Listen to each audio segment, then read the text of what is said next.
friends, my name is Tejasvi Zadav and our video topic is SQL. So in this video we see the concept of SQL, then what is the importance of the SQL. So firstly we know that what is the SQL. So basically SQL means structure query language.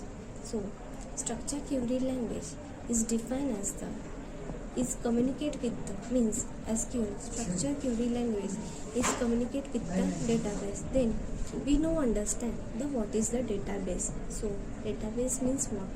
Database means collection of data. Means in a database there are multiple of the collection of the data.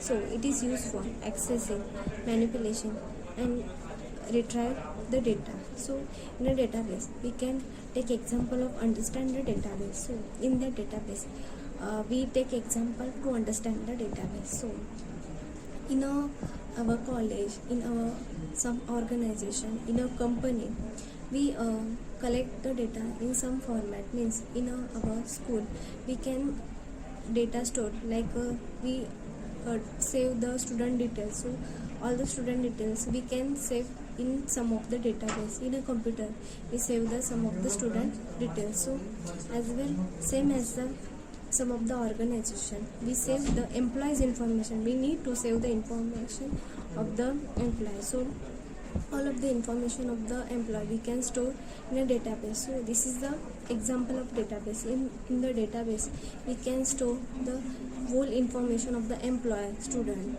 So as the we save information and some details of the employee by using the database. In a database we can access electronically because we can save information in a computer. So SQL is communication with the our database. So it is the basic of the SQL. So SQL is basically communicate with the database. Then we understand the SQL. So before understanding the SQL in SQL it is used with the rational database management system. In a rational database management system means what? In a rational database management system it stores data like row and column. Means we take example to understand the rational database management system. We see some example to understand the rational database management system. We take example of the organization.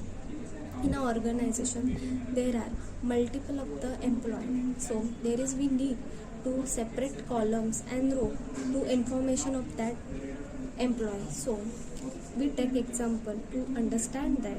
So we store information like employee, like employee name, employee ID, employee age, employee salary. As the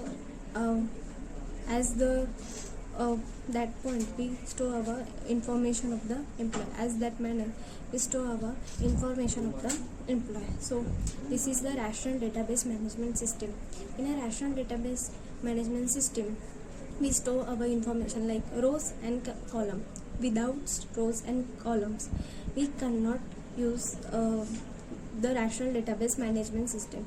In a rational database management system our data can be in a tabular form. So basically we understand that the SQL use rational database management system. Means in a SQL our data is mandatory in a rational database management system, like means it in a tabular form, in a rows and column form. So the SQL use the rational database management system. Then we see some commands of the SQL. So in a SQL some basic command like DDL, that is the data definition language.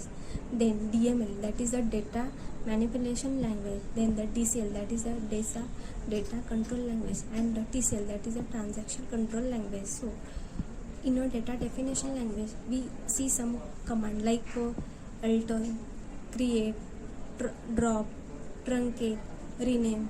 In a data manipulation language we use some command like insert, update, rename.